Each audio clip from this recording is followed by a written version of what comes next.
Welcome to the MarcWes Sports Podcast. Welcome to the MarcWes Sports Podcast. I'm Marcus Benjamin. He's Wes Pierre, and we give you that real. This is the post SuperBowl edition of the MarcWes Sports Podcast, and unfortunately, the right team did not win for the Super Bowl. Unfortunately, I know Wes is gonna get on me, and I'm gonna eat crow because he had the Bucks to win. Blah blah blah, whatever. But the wrong team won this game. Unfortunately, Patrick, my homeboy, was not my homeboy. He was more of an acquaintance, to me. He was not my homeboy, unfortunately. And Tom Shady comes out with a victory. It seemed like he had the refs in on it too, because there was a couple of blown calls, a couple of blocks in the back they were just not even calling. What did you expect though? I mean, and it was in Tampa. This was the biggest setup in the history of the NFL. That's what it felt like. It was horrible. See what it is. I looked at it. I kind of wasn't mad because of the decision I made to go ahead and go against the grain and say that Tom Brady was gonna win. But when it was happening the way I was happening, I was thinking about you. Nice to know you was thinking about me, bro. Yeah, I did say that it was probably gonna be 14-0. It wound up being 14-3. I said that, Kansas City was going to start off slow. They normally start off slow, and I don't know if they're going to be able to start off slow with that team at that moment on that stage and be able to come back to win the game. So, I still had a little hope, when it was 12 to what was it, 30, 28, whatever it was. But I was looking like, okay, let's see if they could do their thing. Patrick Mahomes, he tried to work his magic. He had a throw where he was literally he was flying, literally. He was parallel to the ground, and somehow he got the ball off, which is crazy. He easily could have scored, but unfortunately, the wide receiver was amazed like us, in shock, and didn't catch the actual ball. So, but yeah, it went back to what I was saying as far as with them starting off slow. I knew that it was going to be a problem. The offensive lineman that's supposed to be blocking his blind side, or was it the guard? I think you said it was the guard, and I was like, well, damn, Ndamukong Suh, right? Jason Pierre-Paul, and whoa, what a coincidence! They sandwiched him the same game that I was talking about. So kudos to that defense. That defense did look like a Super Bowl defense. I don't think it's an all-time defense, but it was a defense that wanted to actually win. You had Ndamukong Suh that I told you I wanted him to actually get a ring. That's a player that's always been on the field, never been out because of injury. You already say availability is the best ability, and he's always available. And also Jason Pierre-Paul, someone that unfortunately got his hand, from the crib, that got his hand kind of slightly blown off due to fireworks. That's why I don't really mess with fireworks like that. I'll kind of have somebody else pop them. But look, he showed that he's still a player at form, especially when he got a defensive tackle that could take some pressure off him. He can't double him every play, especially if he's lined up on the same side as Ndamukong Suh. Same like when we had Ndamukong Suh and Cameron Wake at the Miami Dolphins. Put both of them on the same side, and you can't double both. And that's exactly what Tampa Bay did. They did not rush anyone. Todd Bowles, another coach that deserves a head coach job, but that's another topic. He wound up not blitzing and just using the D-line to get those sacks or get those pressures. And that's exactly all he needed. That's all he needed, because like you said, with the offensive line, you could tell there was something wrong with that offensive line, because Mahomes was out there running for his life all day, damn near the whole time. Now, he is a quarterback, and he should be able to see some pre-snap reads and kind of find the open man before even the ball is snapped. But like you said, this was a really good defense. It's not an all-time defense, like you said, but they had some really great players, like you said, Levante David, Devin White.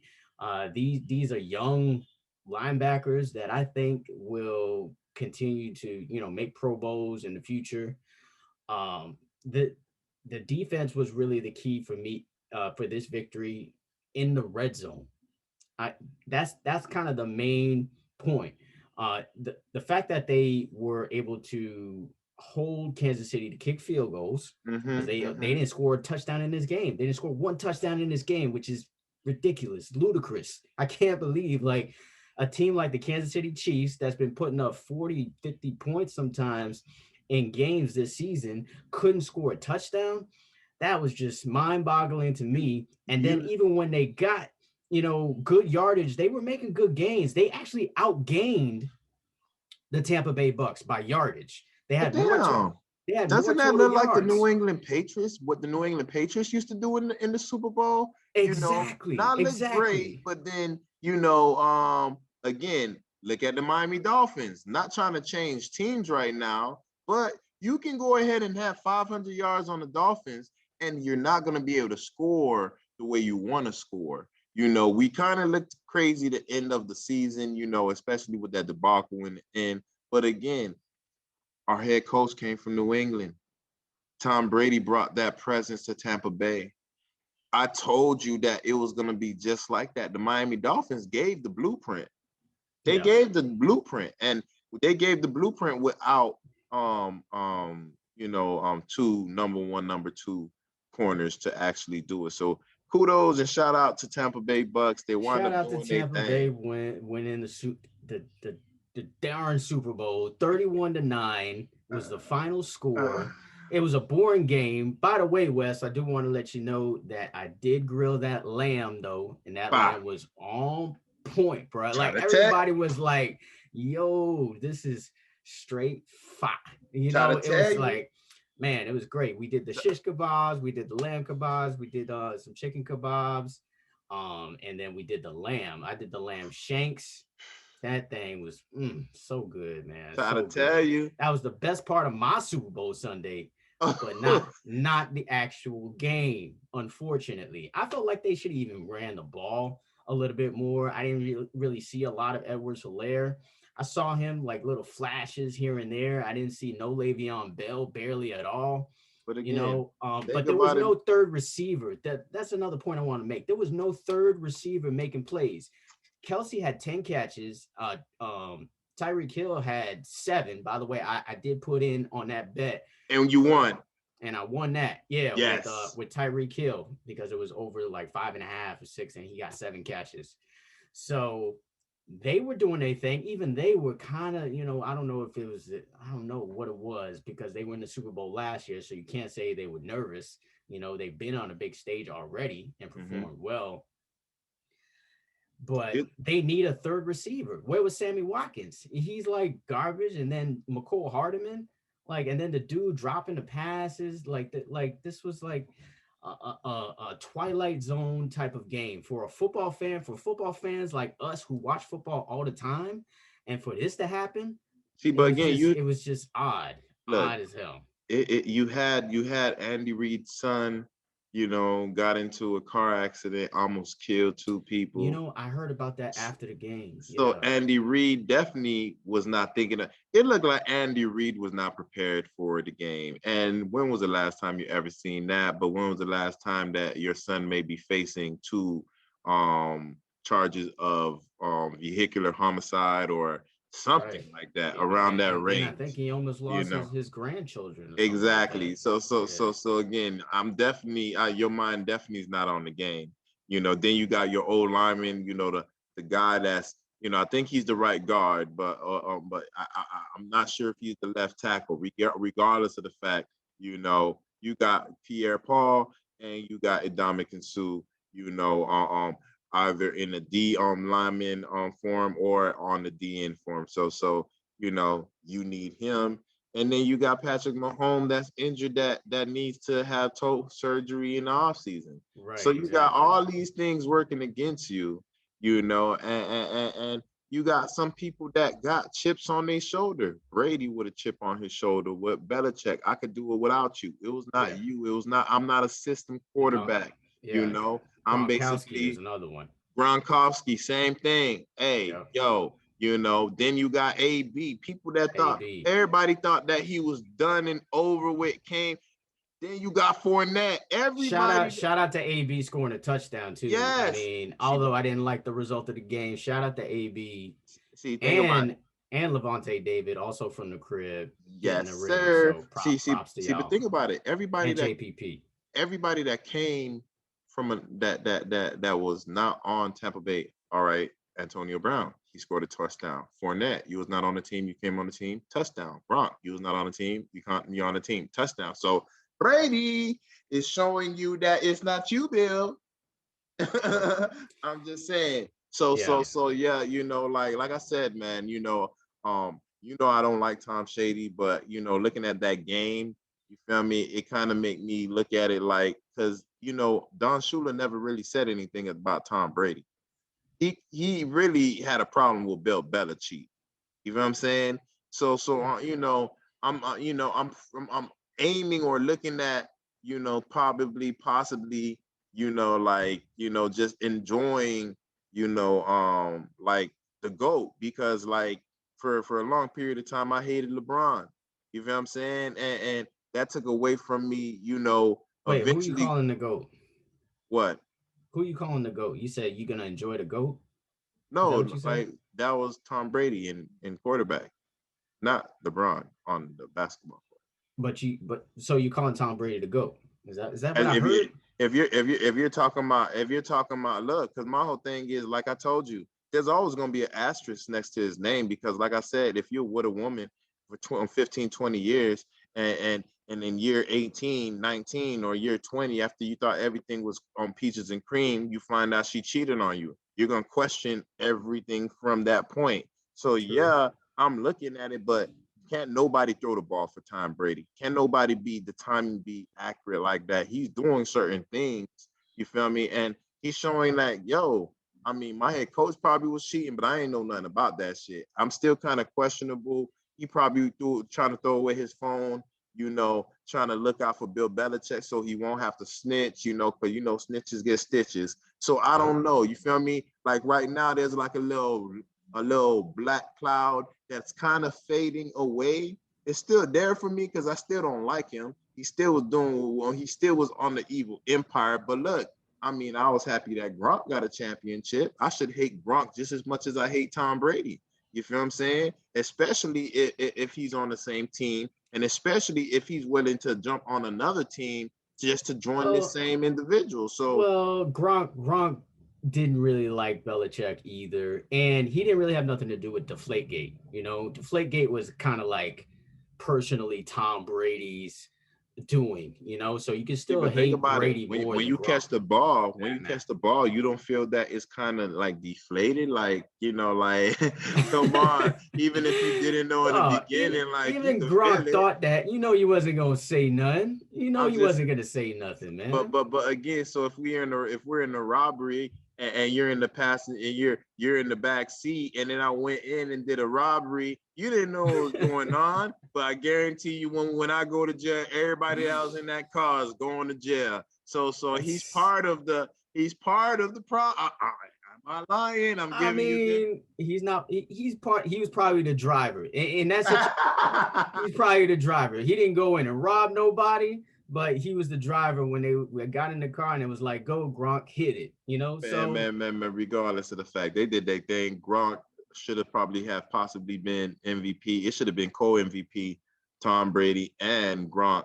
You feel what I'm saying? Because Gronk at times when they needed certain things, they may not have needed the first down, but they needed that lift, because it was kind of hard in the beginning to get certain drives going, and certain drives Gronk done extended, which I seen took demoralized the Kansas City Chiefs defense. So much that you got the Honey Badger, getting into it with Tom Brady. That was another funny part of this Super Bowl, just seeing Tom Brady running up on the Honey Badger. I'm like, yo, I know the Honey Badger's from the hood, man. Like, Tom Brady, you're from suburbia, California. Like, come on, man. Just because you got rings, now you tough guy, you feel like you Thanos and you can just snap your fingers and he's gonna disintegrate. Nah, man, that's not happening. See, but you gotta understand. It's fun to watch, though. It's fun to watch. Yeah, it was fun to watch, but you gotta understand certain people that they know exactly where they at, so they do certain things. You know what I'm saying? So, hey, it is what it is, man. I just like the way the footage of Tom Brady was on the sideline. They were winning handedly, and he just was locked in still. It's just like he's like, hell nah, I'm gonna go ahead. Like he looked like kind of angry, a little bit focused. He's angry, Brady. Yeah, I mean, on the sideline, just focused. So that's another thing. That kind of had me locked in. And like I said, I kind of it's looking at LeBron even differently now. I don't, you still regret him leaving the Miami Heat, but like watching him now, even him being a better player now, 3-point percentage is up, everything about him is up, probably. Wow, man. West, bro, I feel like you're a changed man. I don't know what you drank. It's 2021, man. This is diet, man. I don't know what's going on. Calling man. Tom Brady to go, giving LeBron his props. I mean, he's not the GOAT, though. LeBron is not. LeBron ain't the GOAT. See, LeBron is not the GOAT, but appreciating like him while he's here, because like I give him like another 2-3 years, and then we're gonna have to deal with like Kevin Durant coming back from injury, probably never gonna be the same. Klay Thompson, all these so-called great players don't bring that energy or the infamy like LeBron. Kind of like Kodak, you feel me? Kodak just came out, and like you have people in the hood chasing him like he's Michael Jackson. I normally see that for certain artists, not the rapper artists that like that. Because look, you seen Boosie the other day when they had that little vibe at the when they wind up stealing in the mall in Atlanta. Like he was, before they started stealing, or even days prior when he was out there, he was able to just be with him and his homeboy and be able to still live a regular life. As far as Kodak, I'm like, yo, like what's going on? Like, you had like maybe like 500 people like chasing him, breaking doors to chase him. I'm like, hey, It is what it is. Probably, hey, I don't know. Hey, but it is what it is. And I do want to make this point about, the GOAT talk, because, the main reason why I did not want to see Tom Brady win his championship, because that means I can't watch TV. I can't scroll through my Instagram or Facebook or anything without seeing a picture of Tom Brady somewhere talking about he's the GOAT. But just like you said, though, you got to give him his props as far as him being productive at 43. I ain't even in my 40s. And this dude is out here playing football. No, he's not getting hit. He's barely moving around. But his brain is something that, as far as him being a football mind, one of the best ever. Because for you, with limited mobility, for you to be accurate, what to do with the ball, you are, to me, the best game manager of all time. And then you could also say that he's probably the best winner of all time, as far as winning games. Yeah. But I still, to this day, I'm still not calling him the GOAT as far as quarterbacks is concerned, because like you said, Wes, this was a defense that was really good, just like the Patriots defenses all those years was really good. You had players like Gronk, one of the best tight ends to ever play the game. You had players like Randy Moss, one of the best players to ever play this game. And you got Vinatieri, one of the best kickers to ever play this game. And without him, I don't think he wins those first 2 Super Bowls. So to me, you can argue that he is one of the greatest winners, one of the greatest game manager, and you could also argue that he's one of the greatest quarterbacks, but I'm not buying it, because you know me, I watch football, you watch football, Wes. Football is one of those sports where there's so many different factors that have to come into play for you to win. Your defense has to be good. You have to have a decent running game. And turnovers are like the key. And then penalties. Like all those things have to come together for you to win games. And for Tom Brady, the golden boy, for some reason, everything always like comes together for this guy. All of a sudden, Tampa Bay's defense is lights out. All of a sudden, Leonard Fournette is looking like he's back in LSU. Like every time something kind of just falls into place. And like I said, I'm giving him his props because for a while, I didn't even like Jordan. I was like, damn, you winning all the time. Let somebody else win. You know what I'm saying? It's just like if you good at a video game and you playing somebody, just let them get a touchdown or something. Or let them do something, But you just winning all the time. It just makes it boring for me as a fan to watch. And I give you props, like I said, because I'm a man who is getting close to 40. And the fact that you are 43 years old and you're still playing just as good, if not better than when you were in your 30s or 20s, I definitely give you props for that. But I'm still not giving you the crown as the GOAT as quarterbacks. Well, of course, yeah, you can probably put him as one of the greatest winners in football history. Some people probably say the greatest player in football history. That's kind of debatable right now. Hell no. A lot of people say Jerry Rice. A lot of people say Jerry Rice, Jerry Rice, Lawrence Taylor. But, like these are the type of players I would say is the greatest player. See, but it's still, hard to give a quarterback the greatest football player because a lot of things have to go well for a quarterback to do well. If your O-line ain't great, what you gonna do? Nothing. That's what Patrick Mahomes didn't do on Super Bowl Sunday because his O-line was trash. Yeah, but at the end of the day, like you said, availability is the best ability. So again, we seen this guy do it with garbage O-lines at New England. They plugging in, one guy is out, next man up. He did it with no name wide receivers, Edelman, Vinatieri, not Vinatieri, but Wes Welker. Wes Welker was a nobody before he went into the New England Patriots. Wes Welker was pretty good with the Dolphins, man. Nah, but he was a nobody. He was not. He was a nobody. He was a nobody. Come on. He wasn't. Came to be. You got Edelman, Amendola. People that came from the Rams. And wind up, can be Hall of Famers. Can be.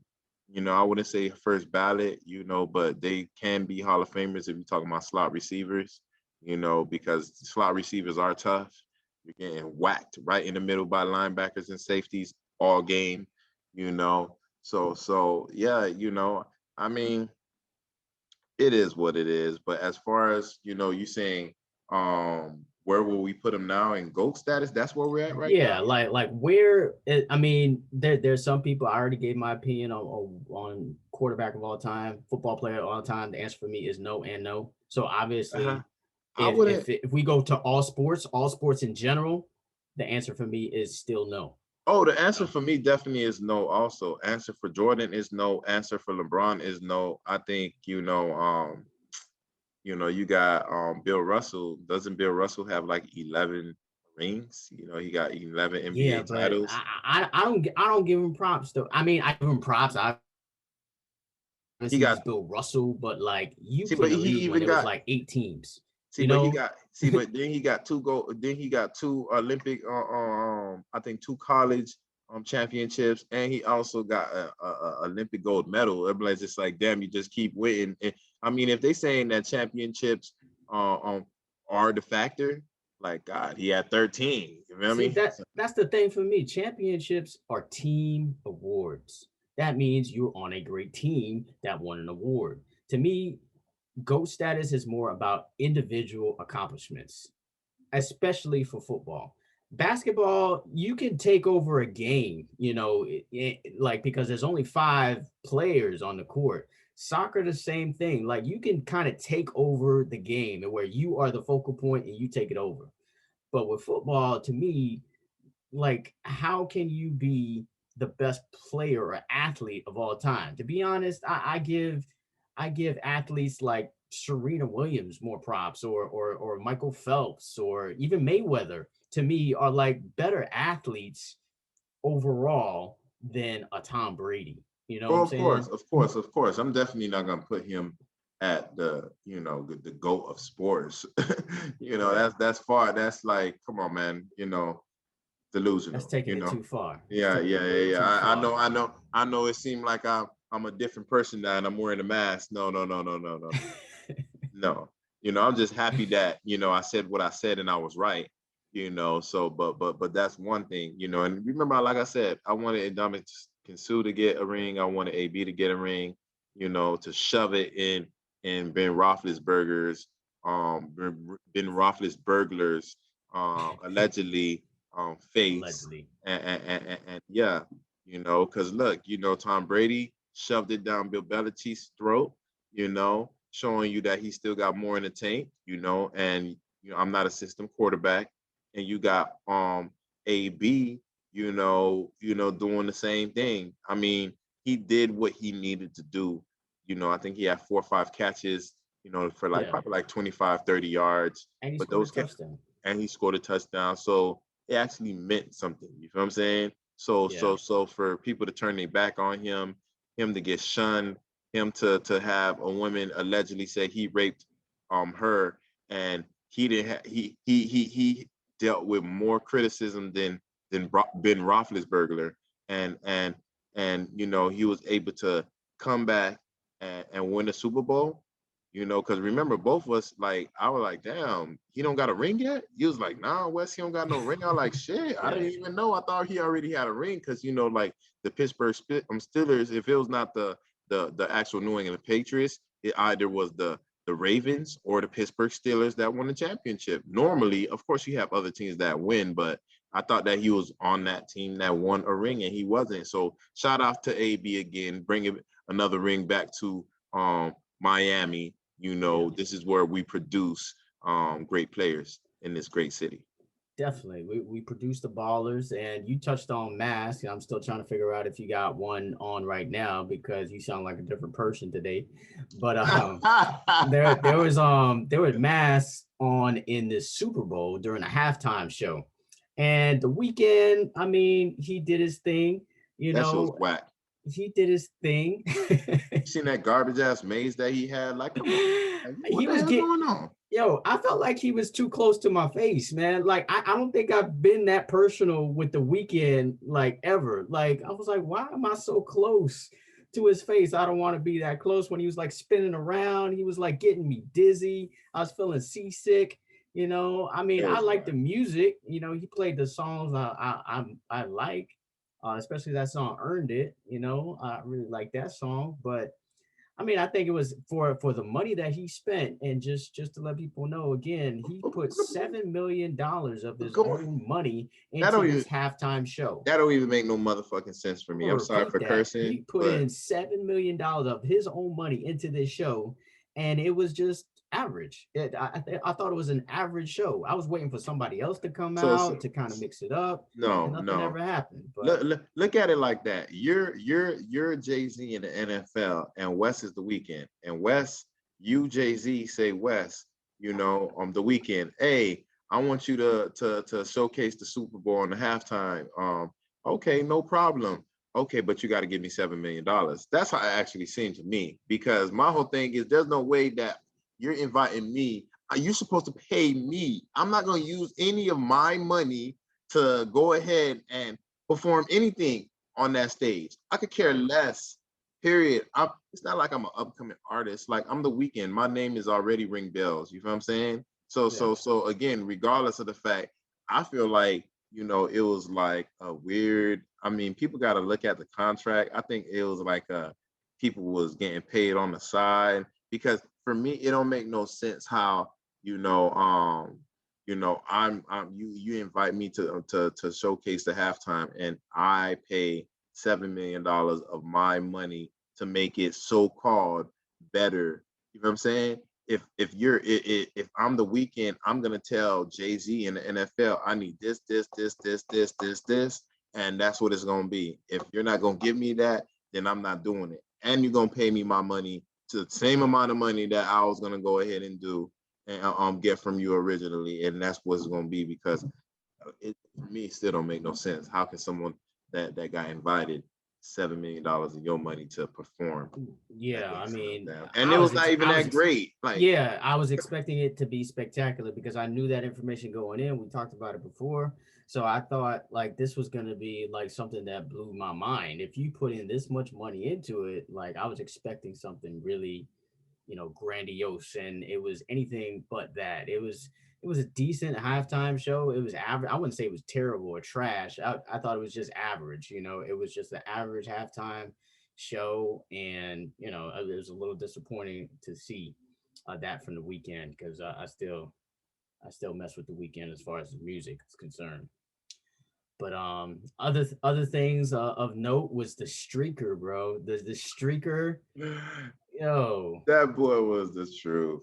Yo, especially when he dodged the dude. Like you see the security guard. Yeah, the security guard was running after him, and he was like, "Oh, this is my chance." I used to be a linebacker back in the days, and he just whiffed on him. Like grabbed that his dude grabbed gave him that a little his shimmy. Ankles. Yep, gave him the shimmy, grabbed his ankles, and out. He took off, man. And then he slid into the touchdown. Exactly. Man. And he dodged the he got tackled, but it didn't hurt as much because he fell by himself. Right. Like he took a quarterback slide to make it in the end zone for a touchdown. Right. The crazy thing behind that is guess who else won some money on bets that day? The streaker. The streaker won money. He betted, I guess, like a large sum of money. I think it was 350 bands. Yes, 350 bands. There'll be a streaker, sometime during halftime or during the game, and he's the one that betted on it, and he made sure. Lit, bro. That was like. Yeah, that shit making me think about it next time. Think about it too. Because it's like, wow. What, you waste $1,000 to get out of jail over like something like a misdemeanor, and then you make $349,000. That sounds good for me, That sounds great, man. But Vegas is gonna be on to that now, and they probably not gonna let you bet that much anymore. But props to this dude, man, for figuring out the game, man. This guy right here, what I mean with this guy's like this. Use the noggin. he is the real MVP. Tom Brady, he is the real MVP of the Super Bowl. Definitely. Because, man, that was a lick if I've ever seen or heard about it. So props to him. And he's from Florida, man. Dude is from Boca, by the way. He's from Florida, and he came up. Miami's full of the trendsetters, and trust me, he's probably from Hialeah or something, and then came up and moved to Boca, Exactly. So yeah, man. But yeah, great game. Once again, great game. I wasn't mad at all. Besides Tom Brady winning, Tom Shady, it wasn't a bad game for me. Was able to have other thing. What? Sorry to cut you, but the other thing that like, as soon as the game ended, I was like, oh, so Patrick Mahomes is Russell Wilson, because first year I think he make the playoffs and lose, something like that. Second year he wins the Super Bowl just like Mahomes. Third year he loses to Brady in the Super Bowl. Like that's eerily similar to me. It seems like they kind of on the same path. So maybe Mahomes is not going to be the next Brady. He's more so going to be the next Russell Wilson. I think still high praise. Next Brady. I think Tua is the next Brady. To be honest with you, like he just reminds me of Brady. Brady's accurate like no one has ever been accurate before. And again, if he could get comfortable in the pocket, the way we seen him when he was playing Arizona Cardinals against Kyler Murray, then I think that's the new Brady in Tua. Just a little shorter and just a little darker, but as far as like teammates wise and work ethic and everything, I think he's gonna be the guy. And again, it don't look like the Texans are trading Deshaun Watson. The way they're playing hardball right now. So, good thing with the general manager and the Dolphins and the head coach for not showing their hand and ruining a good thing before anything actually happens. Yeah, I mean, the Texans, they won a lot, which is smart, but because, I mean, quite frankly, they're not a smart franchise, and they're finally doing something smart. Because if you're going to give up Deshaun Watson, you better get a lot, and they're asking for a lot right now, and it seems like it's going to be a stalemate because the Dolphins are like, nah, we're not giving up all that. The Jets, from what I heard, are also saying the same thing. They're not going to give up all that. Other teams I heard are in the mix, like the Raiders. Oh, I just heard that they just said Derek Carr is out. So it he's out of the Raiders. No, as far as trying to get a trade for Deshaun Watson, they're standing with their man. So I guess it's kind of getting slimmer and slimmer destinations with Deshaun Watson. So I still got hope. It can still happen. You never know what can happen on draft day. Draft day is usually crazy with trades, so it's definitely a possibility. But yeah, the last thing on the Super Bowl, and then we can move on to something else, is that the commercials, man. The commercials I thought were kind of average here and there. I felt like there were some good heartfelt stories because of COVID. Like Bass Pro Shops had a good one where you can go out with your family and do stuff like that. I thought that was good. Bud Light with Post Malone and Cedric the Entertainer. Yeah, I thought that was a decent commercial as well. But my favorite one was the Cheetos commercial with Ashton Kutcher and Mila Kunis. Oh yeah, that one. And Shaggy. That was a good one. Yeah, talking about it wasn't me, and dude was like, "Oh, that never worked." Exactly. So that was like the only funny one to me. What about the one with Drake? Going back to Degrassi. With the I thought State that Farm, was decent. With the State Farm commercial. commercial. Yeah, I thought that was pretty decent as well. But overall, it was kind of average as far as the halftime show concerned. Yeah, just like the halftime show and the game. Yeah. The game was average too. I mean, it wasn't like a thrilling game. I wasn't really watching the fourth quarter really because after that last stop, I was like, oh, this is over. I mean, you could say there was better playoff games than the Super Bowls, to be honest with you. Guaranteed it was better playoff games. That Green Bay and the Bucks was way better.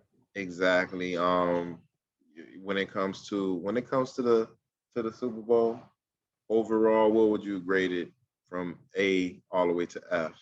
I'll give it like a C+. Yeah, I would give it a C. Just a C. Straight C, average. They didn't really have any big play, not a lot of big plays. The streaker was cool.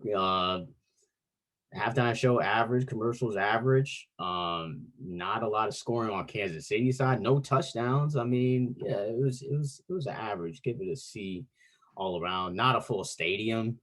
That's the other thing too. I felt like the roar of the crowd, I kind of missed that too. It was a crowd, but it wasn't like a full crowd. Most of the crowd were a bunch of medical professionals who got tickets for free. And not just that, I actually had cardboard boxes of people in the stands. So cardboard cutouts, which is so 2020. So hopefully that could change this year once football starts up again.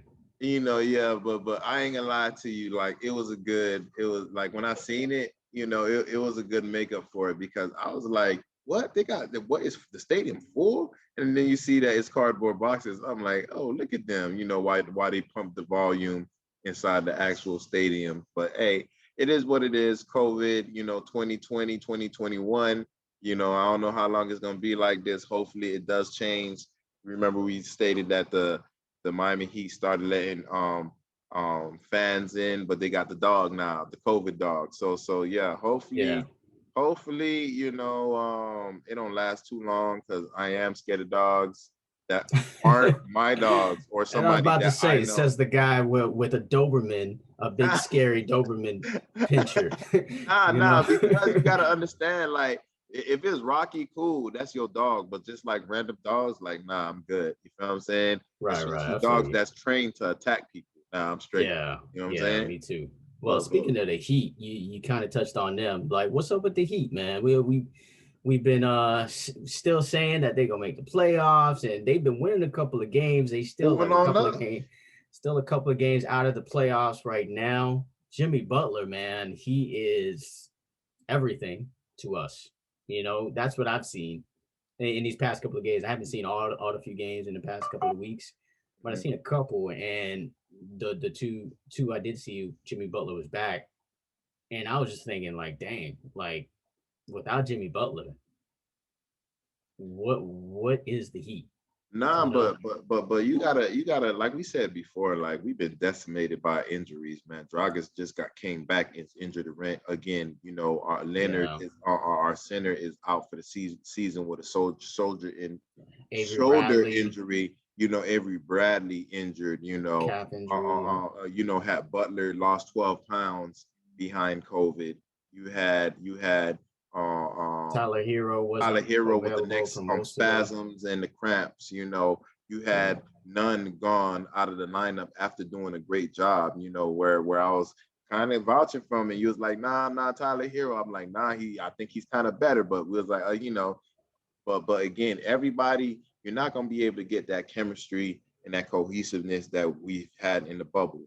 You feel me? In the bubble, we was healthy. In the bubble, nobody contracted COVID. As far as, you know, the NBA doing us green and having us have 6 players only to play and still forcing us to actually play, that was not a good thing. And we played back to back. You feel me? So again, I guess I started noticing, like, if we playing the sexy 76ers, we're playing the 76ers twice in like 2 or 3 days. You know, same thing with Boston. I guess because of the COVID, they don't want all the traveling. You know, that's exactly why. Yeah, so I'm looking at it like, you know, so when we're playing these teams, we're playing teams that I think we're going to see in the playoffs, 1. And 2, you're giving them an advantage record-wise, tiebreaker-wise, anything if we're going to need that later on in the season, because you basically gave them free games when we weren't healthy, you know. But when it's another team, you want to go ahead and say they don't have enough players, but they got 8 players. So what happened to the 6? They got 2 more players than us. But again, you know, that's what we get when we live in Miami. They hate our women. They hate our beaches. They hate our weather, you know, so it is what it is. But yeah, I'm looking at the Miami Heat. We're doing good, man. You know, like you said, like we're winning games. You know, we're starting to come back. You know, Dragic got injured again, but you know, like I told you, his ankle came back negative. So, you know, I expect him to come back sooner than later. I'm happy that we did wind up winning these last 2 games against a team, you know, that just wind up getting Derrick Rose traded to their team, the New York Knicks. You know, you know, it's like the Chicago Bulls all over again. You feel me? Yeah, they still got the coach, Tom Thibodeau. Who used to coach the Bulls when Derrick Rose was over there, when they were making deep runs in the playoffs. So giving the Miami Heat problems, you know. Luckily we had the big 3 then, you know. But again, you know, I forgot they got a lanky small forward. I forgot his name. Julius Randle? Not Julius Randle. He's good too, but he actually he didn't come from Chicago. I think he probably came from another team, and that he didn't even have a good game last night. You know, like I think he was like 4 for 17. Good thing that he was like that, because like everything was coming hard for the Heat. Like all the scores, like Duncan Robinson had a terrible night too, though. Yes, Duncan Robinson couldn't shoot the 3-point. You know. We had Jimmy Butler did his thing, but Bam was kept out of the paint, wasn't able to get second chance points. So if we did shoot the ball and didn't make it, you know, like we made the team go through, have a run, you know, and score a quick fast break. So the New York Knicks was able to score easy baskets from fast breaks, and we weren't. We had to really fight and scratch for everything that we got, which show you the grit that the Miami Heat actually have. You know, know, they fight until the end. Yeah, absolutely. They're playing, you know, subpar right now. I tell you one thing though, and I want to get your opinion on this. I hate these new uniforms, bro. Yeah, man. Like, yo, those fuchsia, like highlight looking uniforms, it's like I like the ones from last year, the white ones and the black ones. I like both of them. I actually have the white one, but this color scheme where you got pink on one side and blue on the other side, they need to kill that, man. Stop doing that. Like, just stop that altogether. Or if you want to do like the different color stuff, like you do one solid black and do the letters. You could do the letters different color, like blue and pink or something like that. But they're doing it. I can't watch. Like, sometimes it just hurts my eyes just to watch it. And they do the court the same way too. Like, it's just too much. Like, for me, it's like just too feminine for me. So I'm just being real. Like, it's too feminine. It's like you going to a basketball baby shower every time you watch it. Like, because it's like blue on one side and pink. It's like a gender reveal party or something like that. Like what's going on? Yeah, exactly. Feel that. You feel me? Like, and yeah, man. It just kind of make us look soft. Like I said, it make us look, not masculine.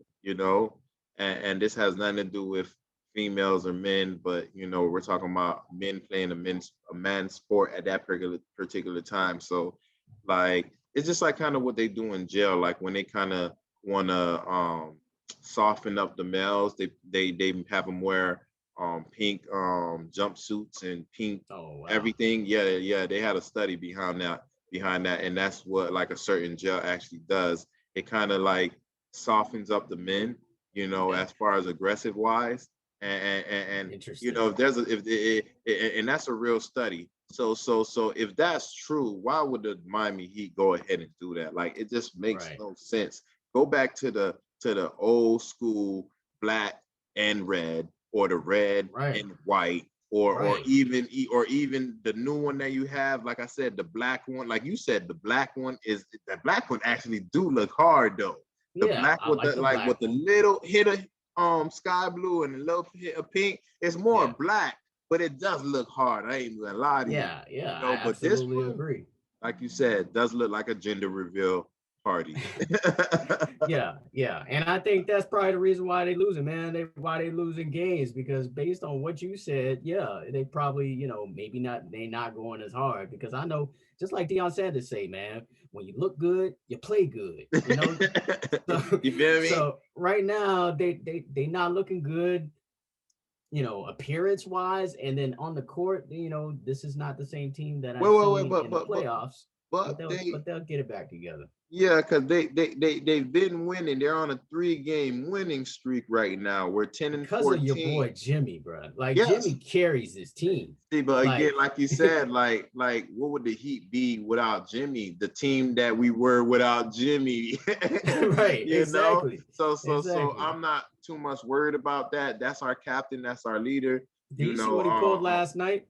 Oh yeah, the acting role, and he looked up, and this, that, and the other. And the crazy thing is, thing was hilarious. That reminded me of soccer all day. And he watches soccer. I seen him wear my team PSG soccer jerseys. I was like, he pulled up a straight up soccer move. Oh yeah, like, he got hit. He was rolling on the ground, and then he like looked up. Like, first he was like, First he was like, it's my eye. Then he said it's the back of my neck. Then he went to his head. And then he peeped like, let me get up and clear. Nobody coming to help me. Right, exactly. He did get fouled hard. Yeah, he did. But it was just hilarious, man. And just another reason to like Jimmy Butler, to root for him and the Miami Heat. Still got faith in my boys, and I feel like they're gonna come through and win some games. Seems like they're on the right track now. Once we get Goran back, sky's the limit for the Dragon, for the Heatles. And unfortunate that Jimmy Butler wasn't able to get his triple double. He was 1 rebound short, same like the last game. 1 rebound short to get a triple double. But it just shows you like we're fighting. Like I said before, we had to fight for every score.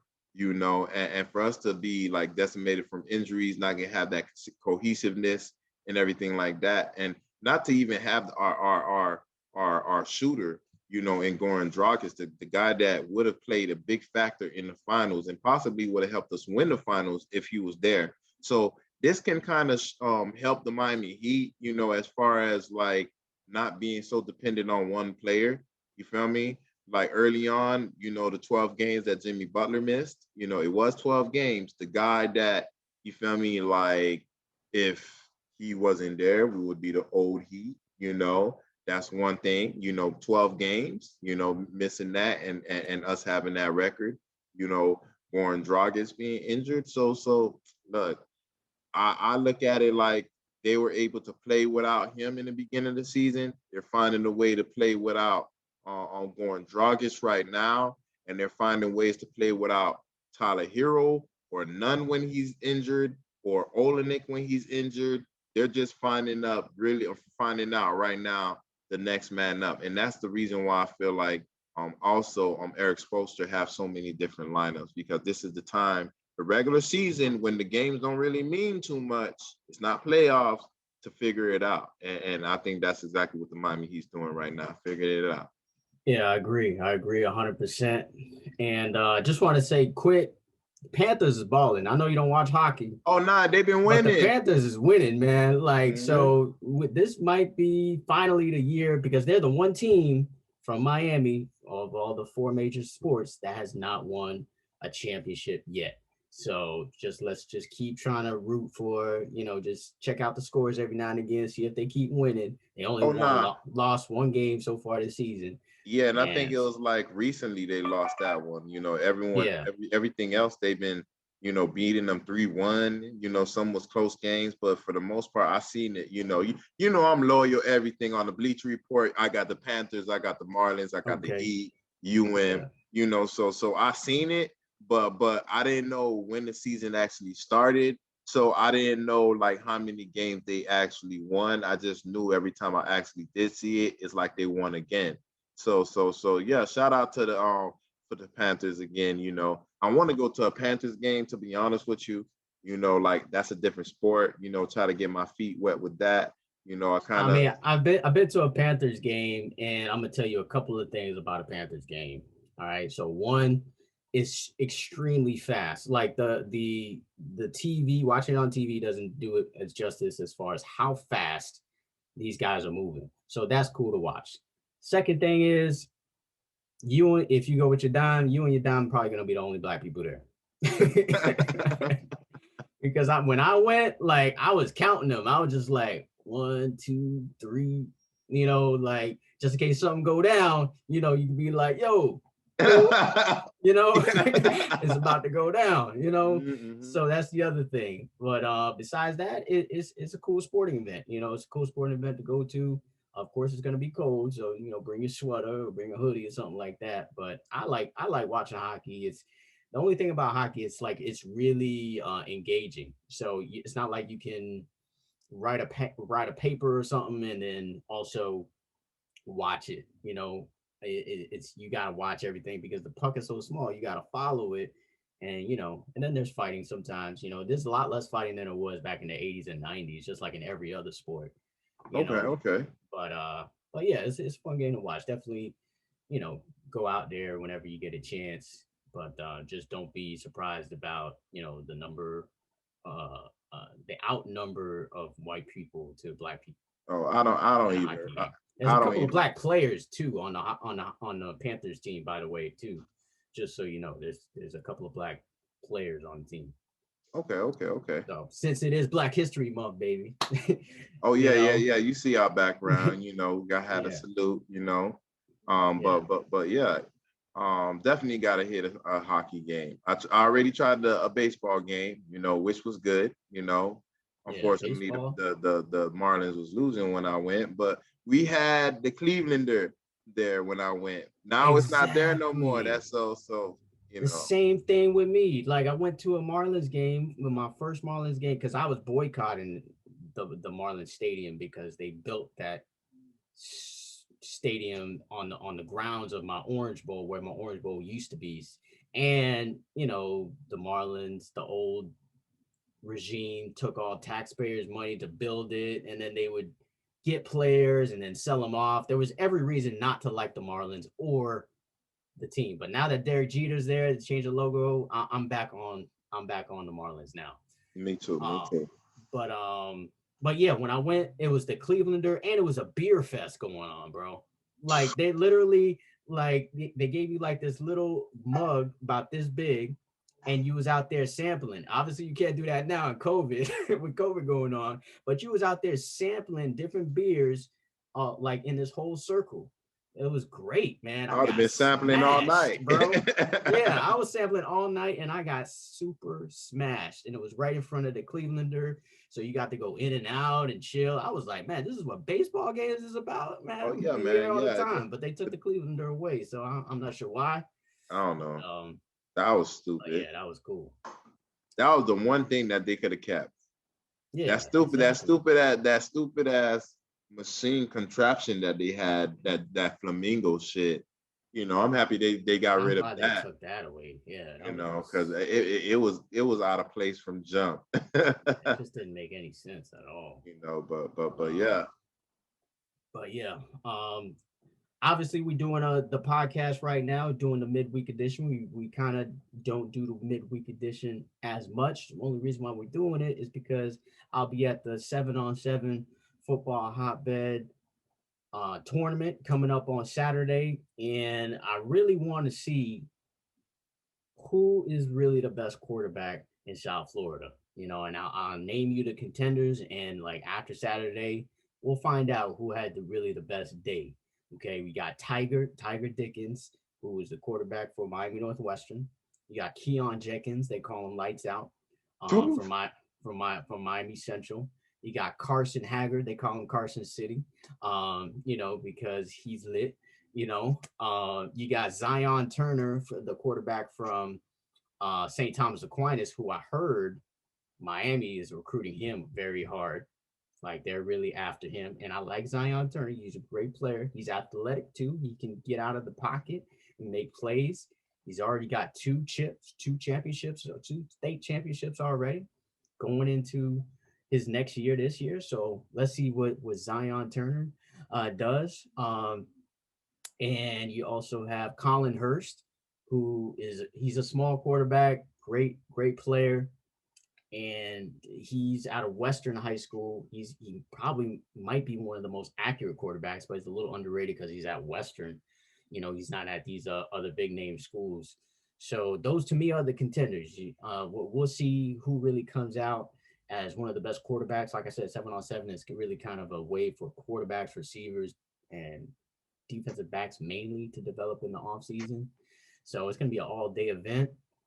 So you'll see the Benjamin report on that likely Sunday morning, or maybe even Saturday night to see how much I get reported. So we'll see what happens. And then also just because this happened this week as well, National Signing Day, which was not as big as the first one. The first one has made this one completely watered down. Like this one was like everybody was signing on this day, but the first one has made the second signing day completely watered down. But a lot of great players who don't get a lot of play, especially with this COVID year, got to sign to some good schools. Just like the quarterback I was talking to you guys about last week, Torrey Morrison, they call him Scooter. He got to go to Florida Memorial, man. Florida Memorial University is one of the HBCUs in South Florida, if people don't know. Yeah, Coach Ice, I think, is coaching that team. Coach Ice is over there, man. He used to coach Miami Booker T. Washington. He's a legendary coach here in the crib, and he's over there recruiting really great players. He's got a bunch of great players like Kareem Roberts, who is a defensive lineman and linebacker at Miami Northwestern. And, like I said, Torrey Morrison, he's got Sadiq Jackson, which is another good running back, solid running back out of the West as well. So in a couple of years, they're going to be some really good contenders. So that's all I got to report as far as the high school football scene is concerned. Of course, I'm going to have a lot more after Saturday. But okay. But that's pretty much a wrap. Unless you got anything else, Wes? Nah, I don't have anything else.